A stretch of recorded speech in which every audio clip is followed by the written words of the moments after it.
आपला मित्र पक्ष आहे. एक मिनिट, म्हणजे ते असं म्हणताय की शेख चिल्ली तर म्हणतात, पुढे ते असं पण बोललेत की बाबा राजकीय पार्श्वभूमी दरोडेखोराची ह्याची आहे, त्यामुळे त्यांना अजित पवारांना कार्यक्रमाला बोलवण्याची हिंमत झाली नाही असं त्यांनी म्हटलं. बघा, दरोडेखोर हे म्हणतायत का नाही, मला ह्या विषयावरती मी कधी बोलत नव्हतो, परंतु हे राष्ट्रवादीचंच काम आहे.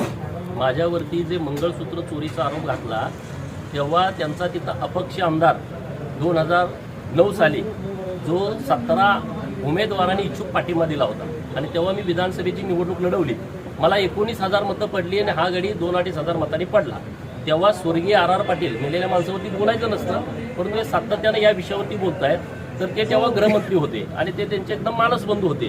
जिथं आमच्या आटपाडीत जरा काय दगड जरी पडला तरी लगेच त्याची केस व्हायची. आता एका लग्नामध्ये मी त्या लग्नपत्रिकेतला प्रमुख पाहुणा होतो. लग्नपत्रिकेमध्ये माझं प्रमुख पाहुणे म्हणून नाव होतं आणि त्या लग्नामध्ये भांडणं झाली. जेव्हा भांडणं झाली तेव्हा मी स्वतः तिथं उपस्थित नव्हतो. मी 1 तास लेट तिथं आलो होतो, तरी सुद्धा माझ्यावरती केस घातली. हे राष्ट्रवादीचंच पाप आहे. आणि तेव्हा या बिंडोक लोकांना माहित नाही, मी 22व्या वर्षी सफारी गाडीतनं फिरतोय, तेव्हा तुमच्या चड्ड्या सुद्धा तुम्हाला नीट घालायला नव्हत्या. हे माझी पार्श्वभूमी लोकांना विचारून घ्या. आणि धनगराचा पोरगा आहे, असल्या चोऱ्या माऱ्या करायची आमची अवलाद नाही रे.